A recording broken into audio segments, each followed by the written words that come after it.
to Liz Live Show tonight.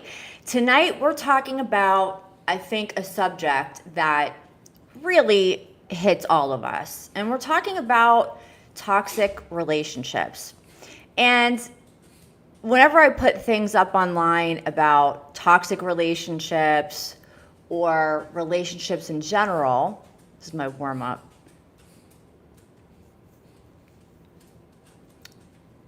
Okay. So, good evening, everybody. I'm Liz Stadtlander. It is wonderful to see everybody here. Welcome to the Liz Live Show. Tonight, we're talking about relationships, everybody's favorite subject. And when we're talking about relationships, the specific kind of relationship we're talking about tonight is a toxic relationship. And, over the years that I've been a therapist, I can't tell you how many times people have asked me, Liz, can you define a healthy relationship?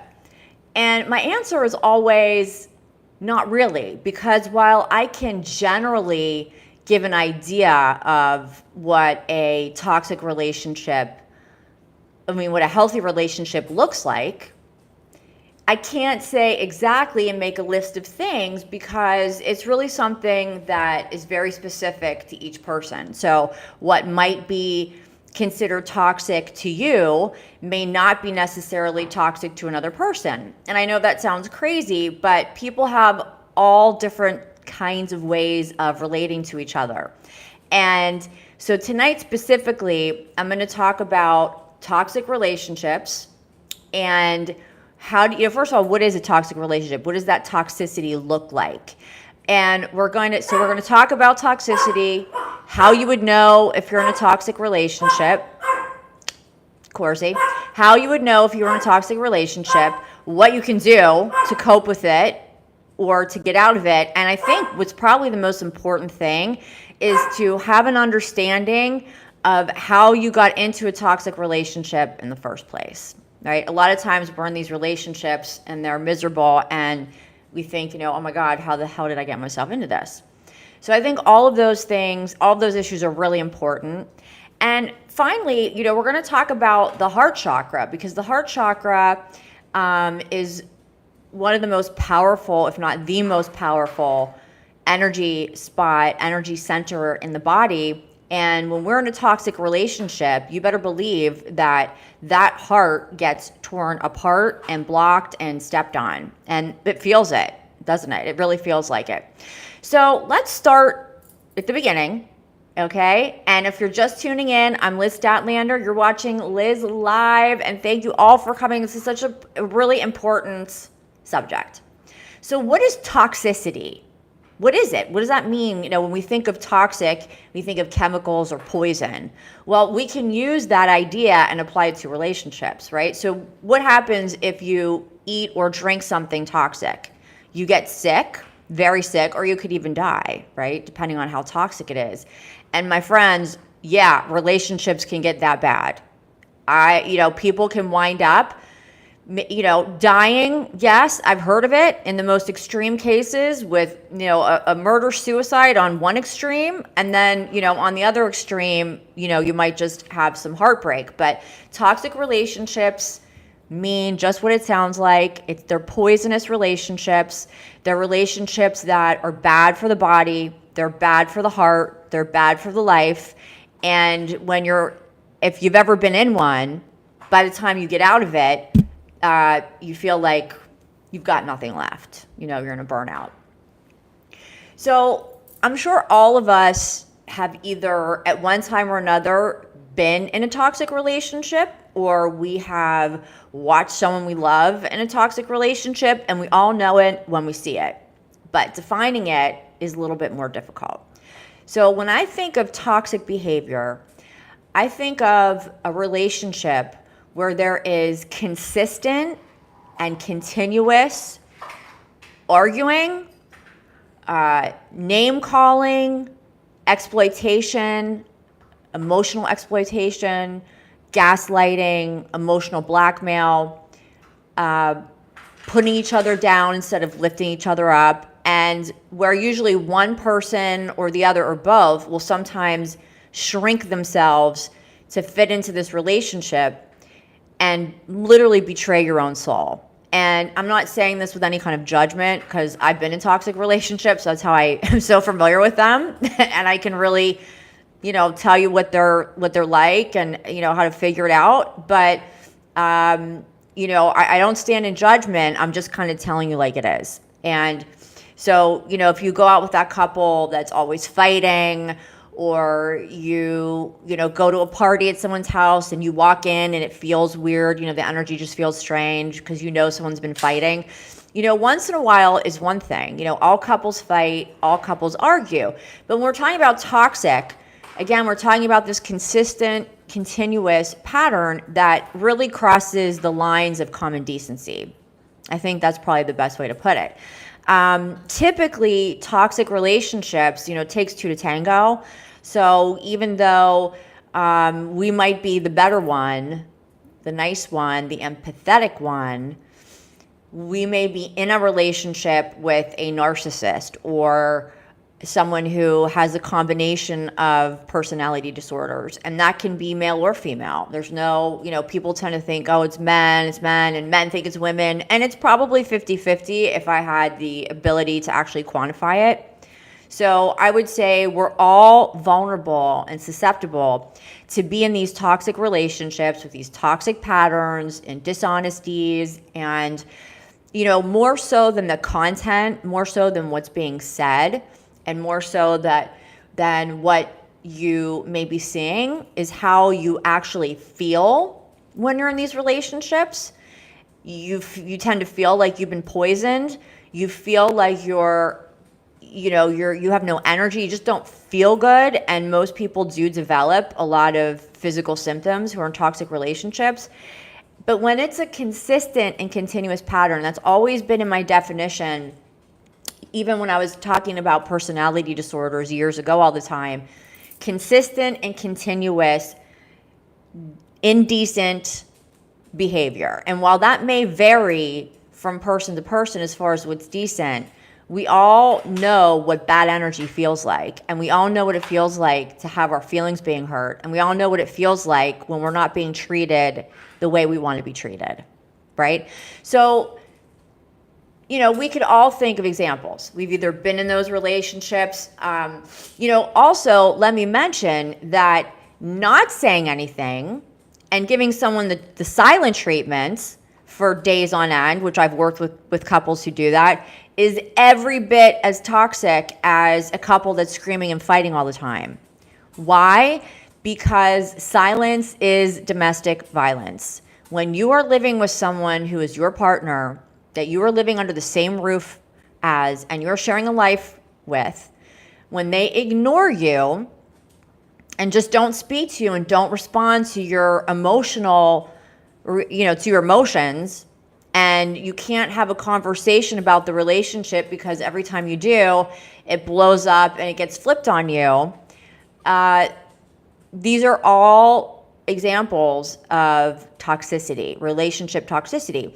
And it doesn't necessarily even have to be romantic, although that's where I see that these relationships really explode, is in romantic relationships, because the emotional intensity is so high in romantic relationships that, often those are the ones where all these patterns really come out. But it's also between, parents and children, siblings. I've seen it between friends. And so there isn't necessarily, one type of relationship that can be toxic. Any relationship can be toxic. You could have a toxic relationship with your boss. You could have a toxic relationship with your neighbor. But the consistent and continuous pattern, because you're living with someone in the romantic sense, or maybe you have a roommate, or maybe it's your parents, but when you're under the same roof and these patterns are going on and you're being mistreated and you can never seem to resolve anything peacefully, you've got a toxic relationship. And something that can be very frustrating, I know for me, is I'm not a toxic person, and I don't know that I ever was, although I used to allow a lot of toxicity to go on. There go the dogs. Hey, quiet. We're doing so good so far. When I have tried to have decent conversations with toxic people, and I'm not toxic, that can become very difficult because you're stuck. No matter what you do or how you try to stop the momentum from escalating, sometimes you just simply can't do it. Okay, like right now. Hey. So I might have a toxic relationship with my dogs. I wonder sometimes. I think my dog Roxy is a little toxic. So how do we get into these toxic relationships? And this happens once a show, so I'm gonna have to go get the dog. Forgive me for a second. All right, you're coming with me. You can come on the show. This is Roxy, everybody. She's cute as a button, but she is like very outspoken, like her mom, I guess.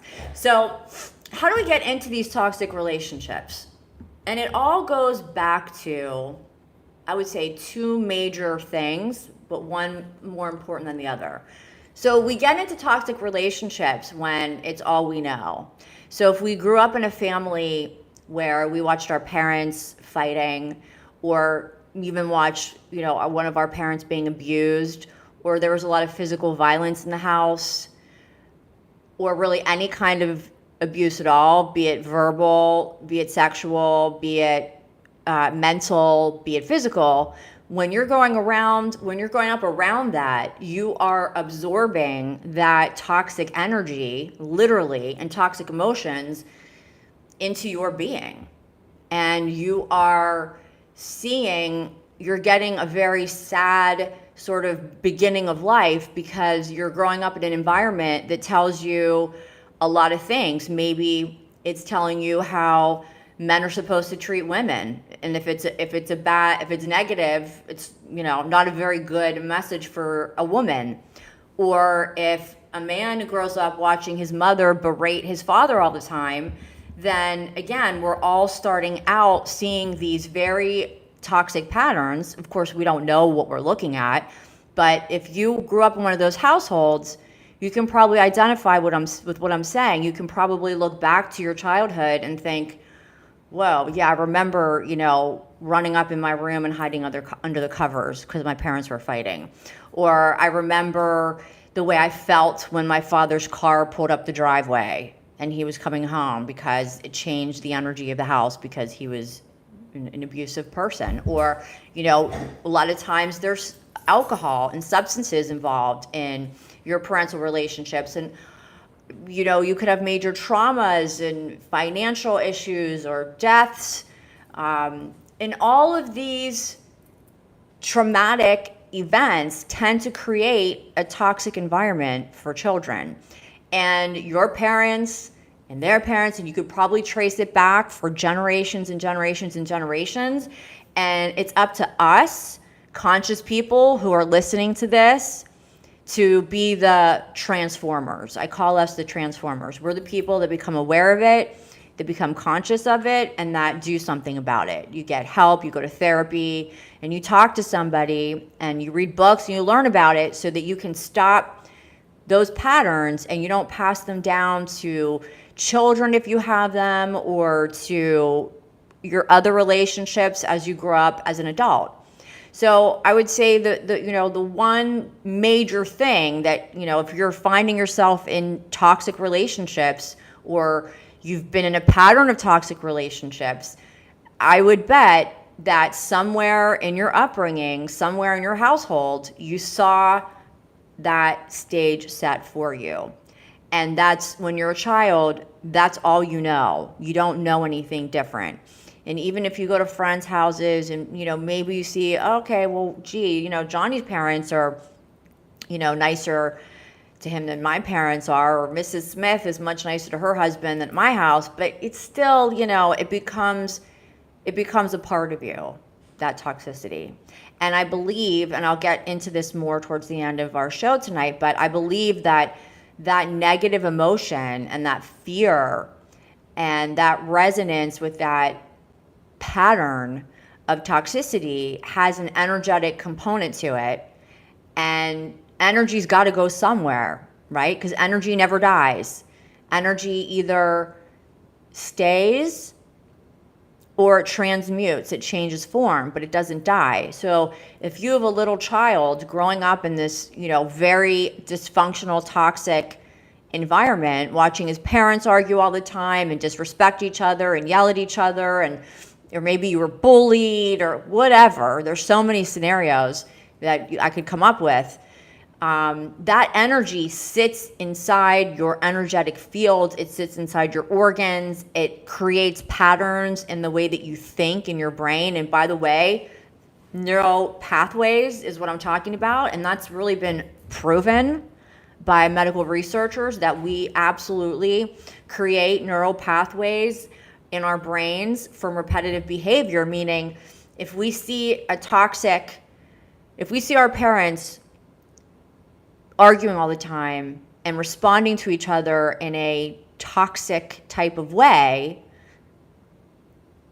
then our brain learns to almost embed those patterns in our brains, neurologically, biologically speaking, and we then begin responding to the world around us often in those same ways. So toxicity, it really does begin in the home, and it really does begin in childhood. And I'm not blaming per se, because everyone's got a story, and who knows where these patterns begin, because again, they come generationally over time. But I think now we're more aware in 2025, interpersonally anyway, we're becoming more aware and conscious of these patterns, and there's so much more information out there, and there's people like me talking about it, that we have the awareness and the consciousness and the resources to be able to, understand and identify what it is that we're experiencing and do something about it. So think about that for a second. So, okay, well, Elizabeth, what's the number 2? What's the other place where toxicity is born? Well, it's kind of obvious, but if it's in your family and it's in your home and you're creating neural pathways and you're learning patterns, relationship patterns that are not healthy per se, they're hurtful, they produce bad energy in the home, they produce anxiety, they make kids feel unsafe.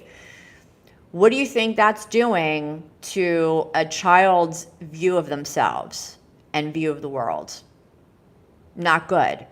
I can't tell you how many couples I've worked with over the years who have come to me and said, hey, I don't know, I don't want to leave my husband or my wife because of the kids, and they can't even get along in a therapist's office for an hour.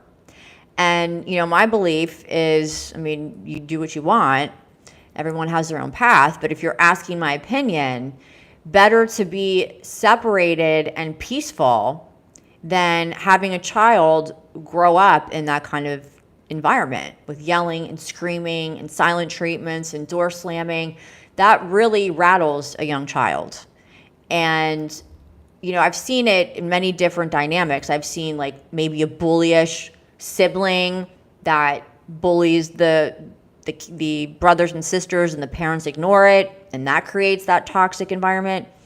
But regardless, this child, which might have been you or might be somebody that you love, grew up in that environment watching daily negative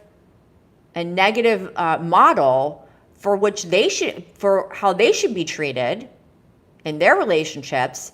And they start to have grow up with a real sense of devaluation. Like, well, I must not be important because, my parents can't seem to control themselves around me and it's hurtful, but they still do it. Or I've asked mommy and daddy not to argue, or I've asked daddy not to drink, or I've asked mommy not to, berate daddy, or whatever the situation is. And, parents are, they don't realize how much this affects children. So children tend to internalize that and think, well, I guess I'm not important enough for them to be happy, or maybe I'm the reason that, mom and dad aren't happy. Or maybe, I have no value because, my older brother's beating my ass every day and no one's doing anything about it. Or the guy at school is kicking my ass every day and no one's saying anything about it. Or, my mom is telling me I'm, fat, or whatever abusive things parents do. So, not all parents, of course, but we're talking about the toxic ones tonight, so I digress. So that internalization for children, and again, I believe this with all my heart, that energy, that emotion, which emotion is energy, and vice versa, that energy that a little child is growing up around and internalizing and feeling the vibration of, absorbs it. Even, there's even psychiatrists who were creating family therapy theory that were saying, Dr. Murray Bowen for one, that said anxiety is like an infection. When one person in the household is anxious, everybody catches it. Everybody catches it. And I couldn't agree with that more. So where does that bad energy, that anxiety, that negative emotion, where does that go? Well, I can tell you where it goes. It goes inward, where children start to feel that they have no value, or they're not loved, or they don't matter, and no one hears them and no one sees them. And that can lead to all kinds of things, acting out, drugs and alcohol, et cetera, et cetera. But that bad energy is going somewhere. And it a lot of times goes both internal, inside, in the child and the way they think and their patterns of thinking. And then a lot of times it gets externalized. Either children mimic that behavior and they behave like their parents do as they grow up, or they internalize it and they beat themselves up. But either way, when you grow up in a toxic environment, you're absorbing it as your problem, and that starts to work and it starts to fall like a set of dominoes. So kids don't feel safe at home. They don't feel loved by their parents. They don't have any peace in their house. They need escape. They need to escape it. They need to fit in somewhere. So, hey, why not join the kids that are, smoking and drinking? Or maybe I'm going to become a perfectionist and try to get my parents' love from, being a straight A student, or being the best whatever, the number one salesman, the best dancer, the best lawyer, the best doctor, all these things that we do to try to get a sense of self-worth when we come up in these toxic environments. And then we try to have adult relationships, romantic relationships, coming from that kind of background, and they get really messy and they get really toxic. So it's all connected. It's not just out of nowhere. And I can tell you how many times toxic parents who can't get along bring me a child with behavioral problems and say, here, fix him. And I would say, I can't do that. Parents have to be fixed first. But that was not even remotely acceptable when I was growing up, to blame a parent. The kids were to listen and respect their parents, and that was it. So children didn't really have a voice when I was growing up, or probably when most of you are growing up. Now I think it's a little bit better. But toxicity grows, and it grows like an infection, and it spreads through every person in the household, and it begets itself and attracts itself and attracts itself, and more of it and more of it and more of it. And, that's why I believe we have such a toxic society today. People can't get along. They have to pick one side or the other, and everyone's bad who doesn't agree with them, and nobody has any value, or they're stupid if they don't agree with me, and people are blowing themselves up all over the world, and My God, it's crazy. Well, it all started back in the home. And now our society, I believe, has become a reflection of where we are in our relationships as a country, as an American family, as a world family, really. It's just all makes sense when you think about it. So in order to get out of these toxic patterns and to get out of these toxic relationships, we have to really stop and become aware of the toxicity. And I hope that tonight we're doing some of that.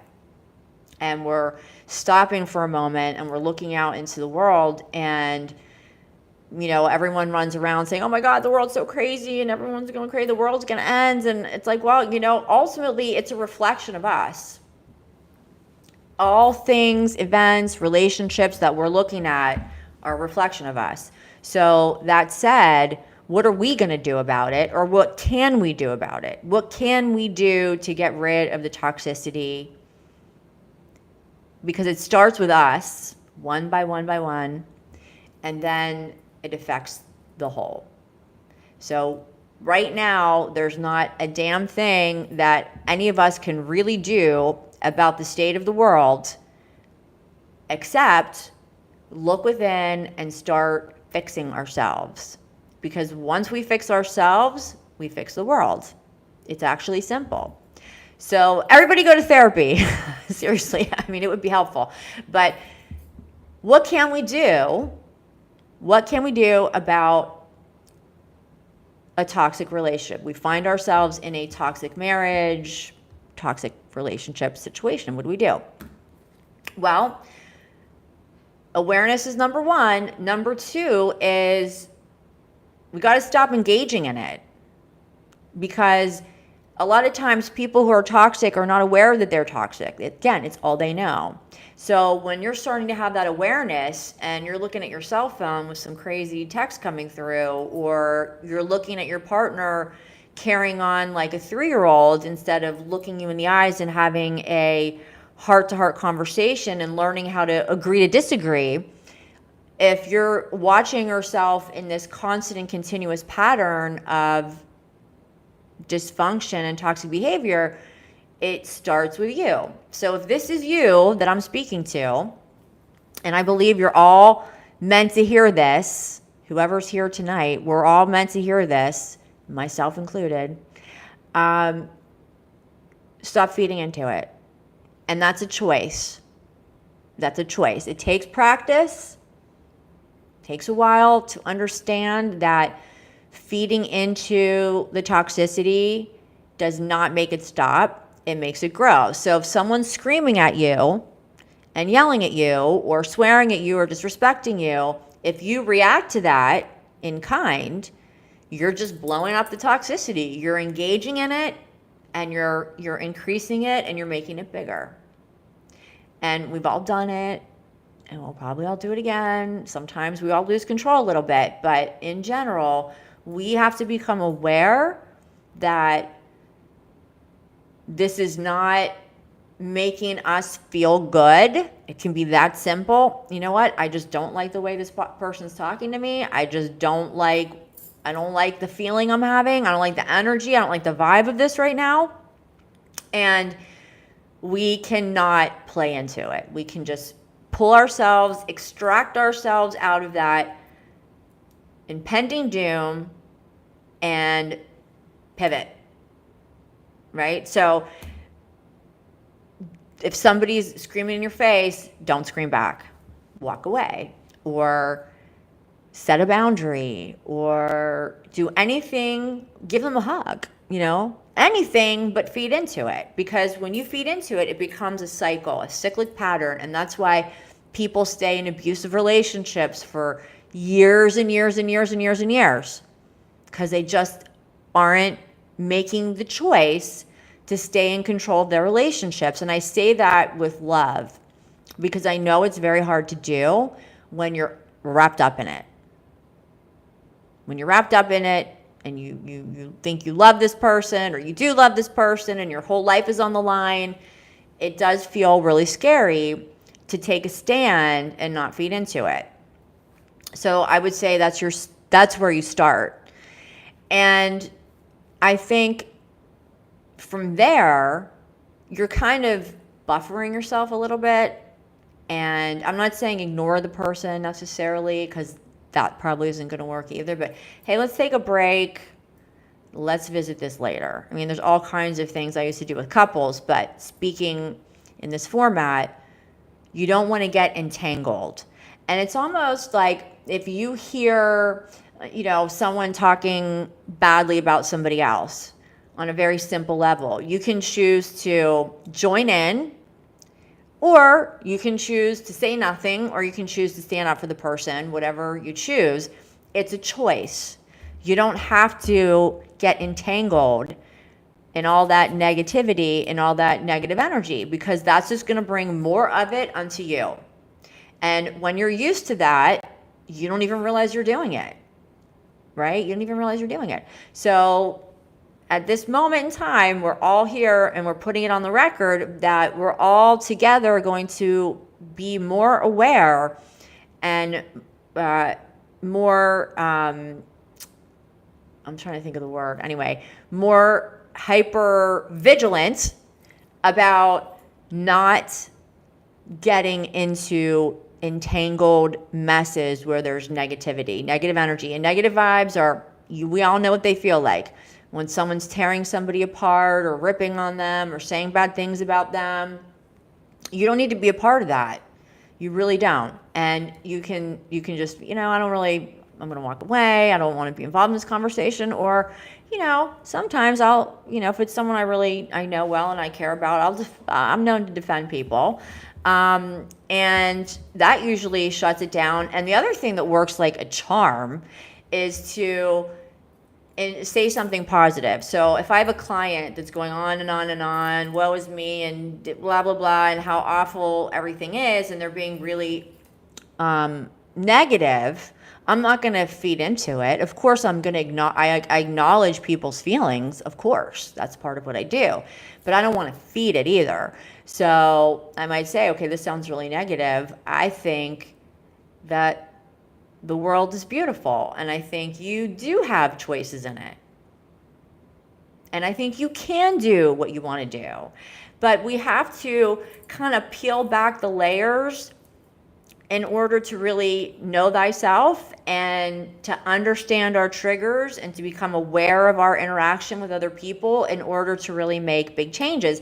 And when you start to become aware, it's like once you recognize a pattern, Daryl Anka, who channels Bashar, I don't know if any of you know what I'm talking about, but he always says, once you recognize a pattern, it's over. It's over. Once you recognize it, it's over.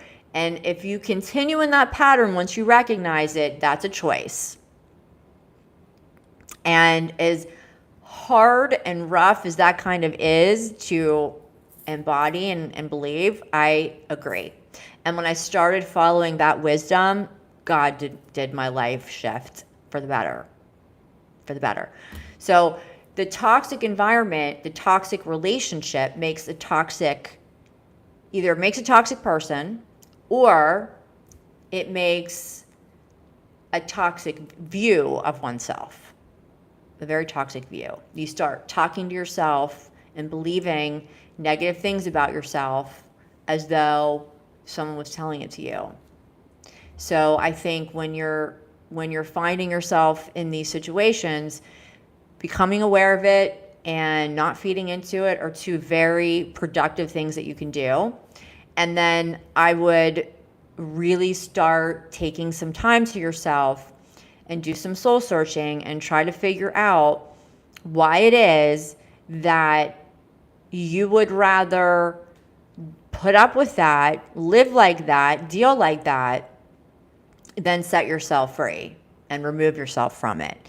And 99.99999% of toxic relationships, they're like an addiction, and people, whether they know it or not, actually choose the toxicity until it gets so unbearable that either they're dragged out of it because of circumstance, or, hopefully they wake up, because no one should have to deal with that.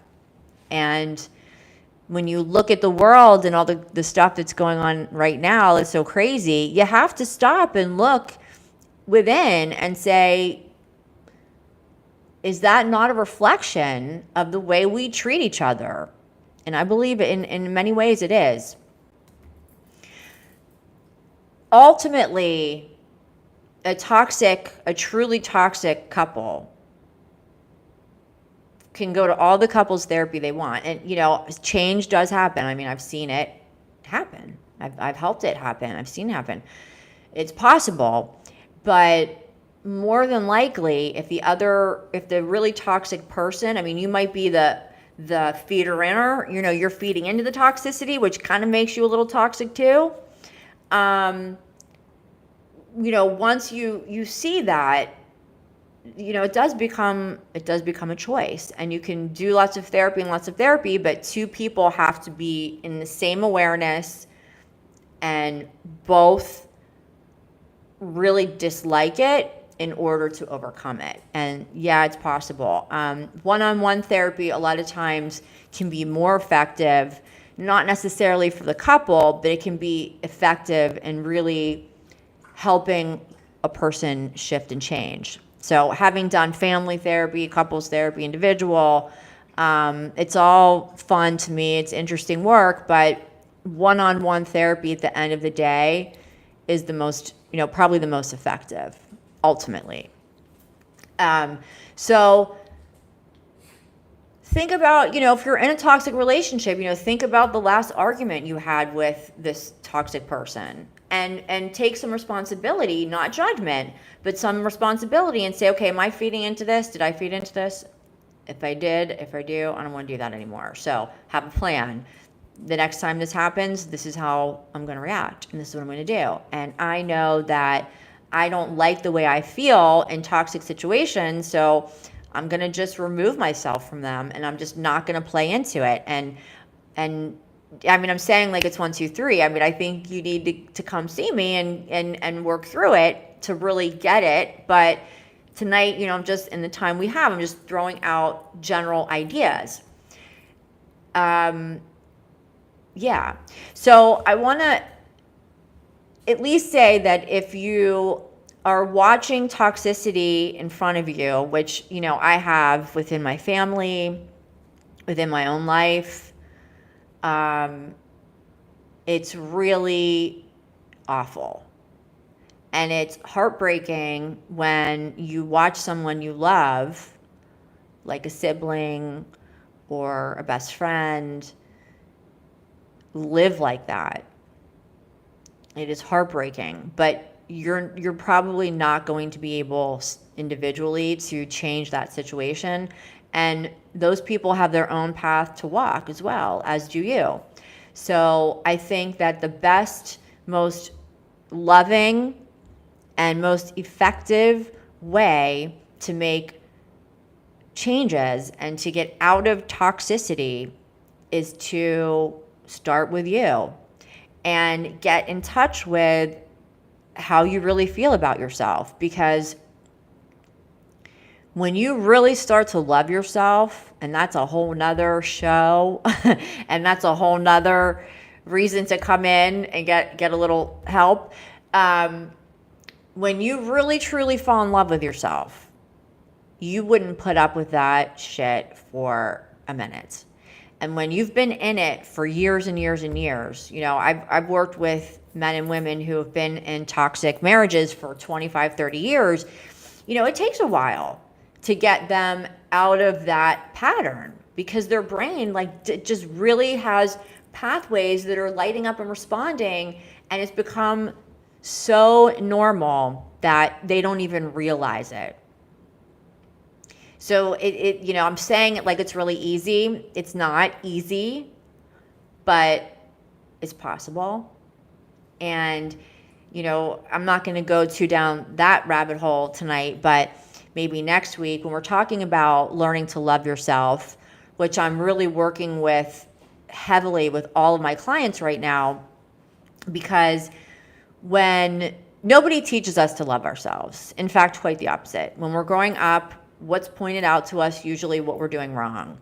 Elizabeth, you're not good in math. I wasn't, but that didn't help my self-esteem. Maybe I could have been good at math if I had positive encouragement. But, when I was growing up, that didn't really happen. Maybe you got a gold star on your paper or something, but there weren't a ton of accolades given. So usually what was pointed out, if you're anywhere between 40 and 70 watching the show, you know exactly what I'm talking about. Your flaws were pointed out. Well, okay, you didn't do that right, or you're not doing this right, or you messed up. So over time, we start viewing ourselves through our flaws instead of through our wonderful attributes. So to really fall in love with yourself and thereby not even entertain the idea of putting up with toxicity ever, you have to go learn how to shift your view of self from seeing yourself through your flaws or through what's not good enough or that you were told wasn't good enough to seeing yourself through all the wonderful qualities that you have. And we all are divine, amazing beings that have so much opportunity in the world if we would just see it. And it's taken me a long time to really believe that. I'll be 50 in December, and I'm just really embodying that idea. So I want to talk about, from an emotional, energetic standpoint, toxicity, because I've been putting out a lot of things on social media about my business changing and how I'm incorporating energy healing into my practice, my therapy practice, and why I'm doing that and why I think it's so important. Because everything I'm talking about from, jump, everything I'm talking about equals energy, meaning every toxic, negative relationship you've witnessed, you've been in, or you've loved somebody who was being treated this way, or you've been in the room with somebody being treated this way, or you've watched your mom treat your dad that way, or vice versa, that is not only recorded in your brain, in the mind, where all things begin, in the mind, and neural pathways are created for repetitive response and reaction, but we also then create energetic patterns, which kind of is, not kind of, but that is what thought patterns and emotional patterns are. They're also energetic patterns. So if somebody's really excited and really nervous, what happens to your biological system? Well, your heart rate goes up, your blood pressure might go up, your breathing may change. So these are measurable things, right? We can measure in some ways when somebody's anxious or nervous or worked up because there's an energetic output. And there's an energetic input when you're around all this toxic stuff, this toxic behavior. So what it does to your energetic body is the same thing that it does to your sense of self, to your understanding of safety in this world. It blocks it. It blocks. When you grow up in a toxic family, you become blocked and unable to see yourself for the wonderful, beautiful being that you are. It's really almost impossible, very difficult. So the energetic body, which is, we have an aura around us, okay, which I tell people, think of it as like a light shield that carries our energy and absorbs energy of others. And many people are trained to be able to see auras. Some people can, some people can't. We have different types of energy layers around our bodies that can be measured, many of them. And then we also have energy running through our system, heartbeat, the lungs moving, the mouth talking, everything takes life force energy, right? And then we have an energy field, which is, think of it as like this sort of, I guess, cloud of, I don't want to say cloud, but this colorful, we could say make it colorful, energy field that goes, around us in circumference and outward in quite a distance. So when you come into contact with somebody new, you're feeling their energy. You're not really, you might be sort of, the brain may be picking up certain reactions or facial expressions, but you are feeling their energy. You say, well, I got a weird feeling about that guy. You did. Your energy went like, ooh, like, get away. Like it didn't line up with your energy. Or when you say, I don't know what it is about so and so, but I just get a weird feeling about them. Right? You just get they have strange energy, and you're sensing that, you're feeling that through your energetic body. And we use it so much every day in our language, we don't even realize that we are all constantly reading energy all day long. We're reading our own energy, we're reading other people's energy, we're reading the energy of the atmosphere. Like, let's say it's going to rain, and the sun might be out, and maybe you see a little dark cloud, and you might say, oh, I can feel it's going to rain, right? Well, you might see a little dark cloud, but the sun's out, but you get a feeling, a sense, an intuition that, no, I think it's going to rain. How do you know that? You just feel it. That's your energetic communication with the universe and the world around you. And we also are constantly doing that with other people. Like people might tune in to me right now and say, wow, I really love Liz's energy. I don't really know much about what she's saying or whatever, but I think I'll hang around and watch her because I love her energy. Where somebody else might tune into this and it's not an energetic match for them, and they'd be like, I don't know what she's talking about. She is crazy. I'm turning the station. Like that's just the way it goes. So we tend to attract energetically things that are similar to us because it resonates and it feels right and it feels good. So going back to thinking about your energetic field when you've been in toxicity, you've been in a toxic family or in a toxic marriage or a toxic romantic relationship, think about what that's doing to your energy, to your life force energy. So in Reiki and energy healing, what I do as a Reiki practitioner is I've been trained to tap into the life force energy that runs through all of us, all through living things, and be able to channel that life force energy and through me and then give it to you. And I can do this. I love it. It's really cool. And I've been practicing for like 6 years now. And it started out as something of a hobby, and then I realized how connected it was to being a therapist and emotions, and it's like all the same. And when I'm healing someone's energy, I might be channeling life force energy that's around all of us. You could all learn how to do it too, tapping into that energy and channeling it and giving it to you for any kind of healing. And of course, I focus largely on emotional healing. That's what I do. I'm an emotional healer. So when I'm reading somebody's energy field during Reiki or doing any kind of energy healing session I'm doing, I'm so sensitive and I've practiced so much that I can read people's energy field and I can read people's energy systems. And we have 7 major widely recognized energetic systems, or centers, I should say, in the body.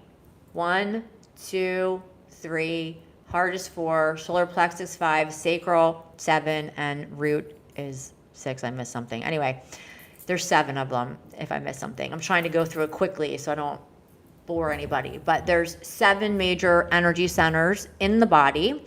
And then are many fields and layers of energy outside the body. And as an energy healer, what's really cool is that I can, by doing my energy breathing and session on you, I can go into your energetically, I can see into your energetic systems and body, and I can see where the blockages are. And each one of our energy centers represents a different kind of emotion. So, for example, when I see someone with a blocked heart, which, would be something that you would definitely see in a person in a toxic relationship or who's been through a toxic relationship, it looks kind of like what I see in my mind is, if you think about like a coronary artery being blocked, it's like a buildup, right, of plaque, and it's like a literal block, and it blocks the blood from circulating properly and can cause a heart attack. Well, energetically, I can see a lot of the same on someone's energetic heart space, and that blocks us from love, receiving love from other people. It blocks us from giving love that we really want to give to other people. It's what makes us kind of, some people, very guarded.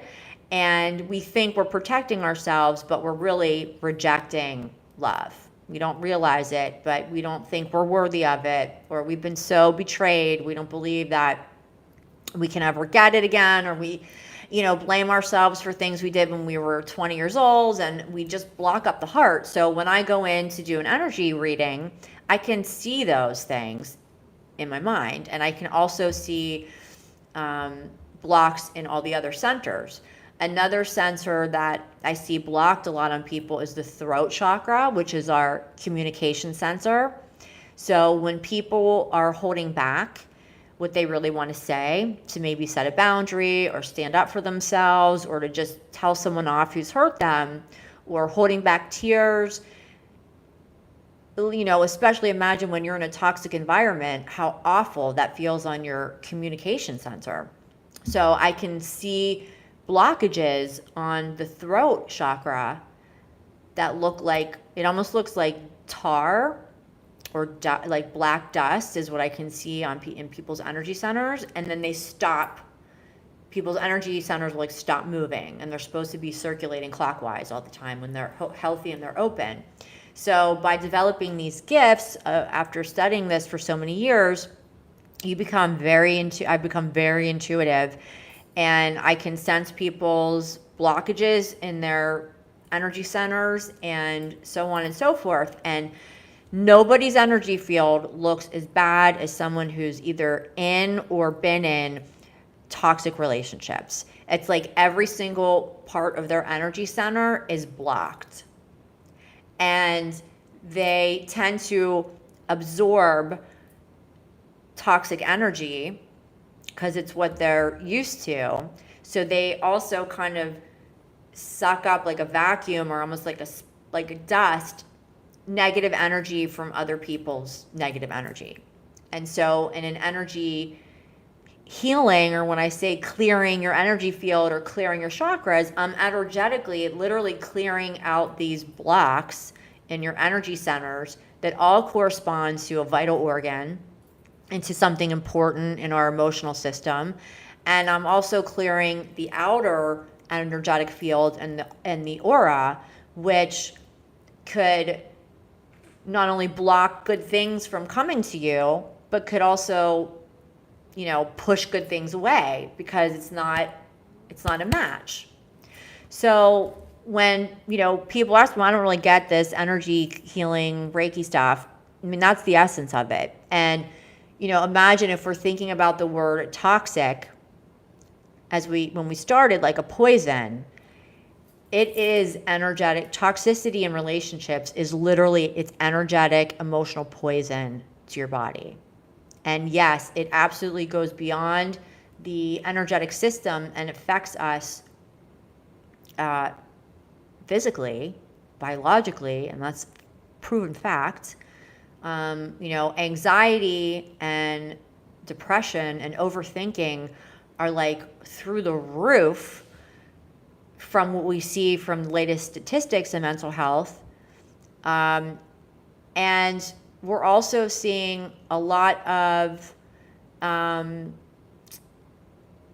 physical ailments developing because of that. So things like heart problems and blood pressure problems and aches and pains all over the body, because of all of this negative sort of energetic blocking that happens to us from just merely being alive in the world, and then quadruple it for someone who's in a toxic relationship.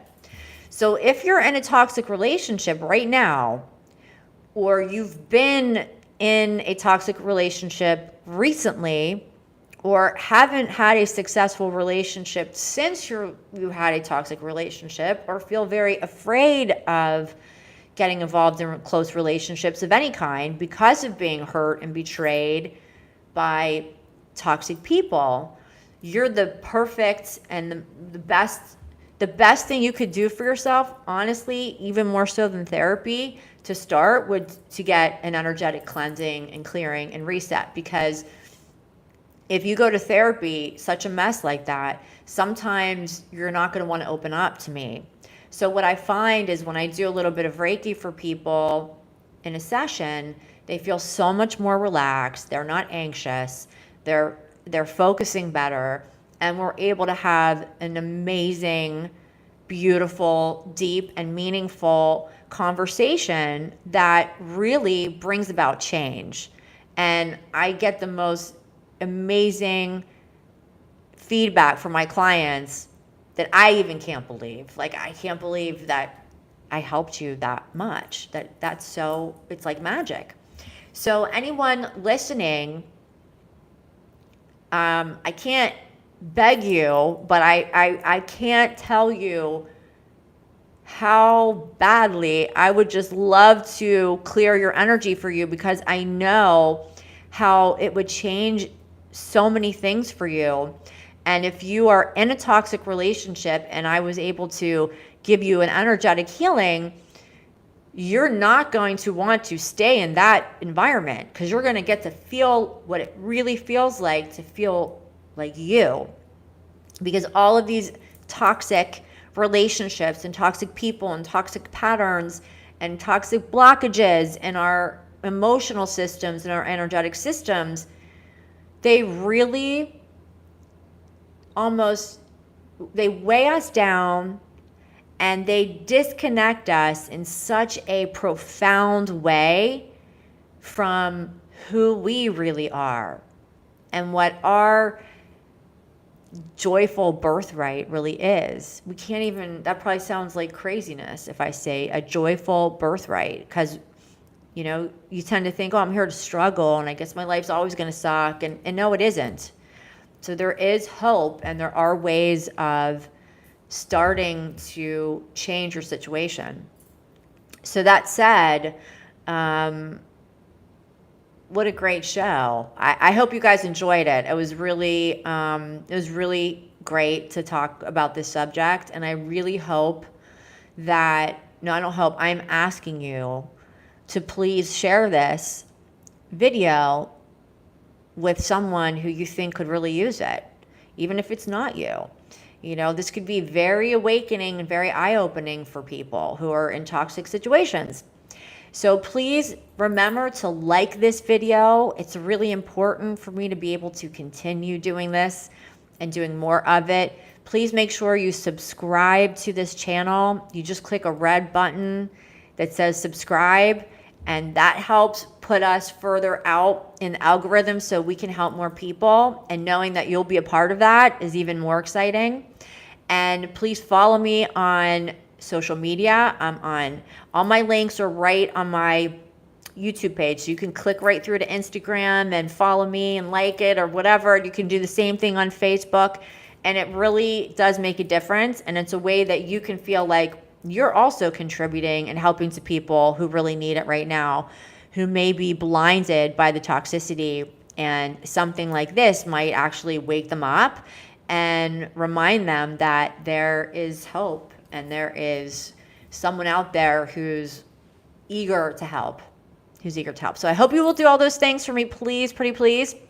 And every Monday night for the next 6 weeks at 7:30 on Zoom, I am doing a chakra reset. So our first week was 2 days ago. It was amazing. It was beautiful. And we did like a whole body, Reiki healing and a meditation. And then starting next Monday, each week we're going to go chakra by chakra. So it's actually the next 7 weeks. And what we're going to do is while we're focusing, let's say we're focusing on the heart chakra, while I'm giving Reiki and clearing people's heart space, I'm also going to be having you engaged in a beautiful meditation and also asking a lot of therapeutic questions to help you connect more profoundly to yourself and love yourself more, which means more love and light in the world, which is an amazing thing. And so that's Monday nights, and I hope you'll join. And again, you can purchase entry right on my website, or give me a call if you have any questions about it. And if you bring a friend, both you and your friend get $20 off. So that's very exciting too. So the more people we can get out to, the more people we can help, and the more we can change the world. And then we have our Wednesday nights and 6 o'clock every Wednesday evening. And I hope that you will book a session and experience being truly uplifted. It is an amazing, amazing experience. And I would love for all of you to experience that. So with that, I bid you all a beautiful evening. And I'm sending lots of love and beautiful, revitalizing energy to all of you, and wishing you no toxicity in your life, only beauty and joy. And until next week, I will see you then. Good night, everybody.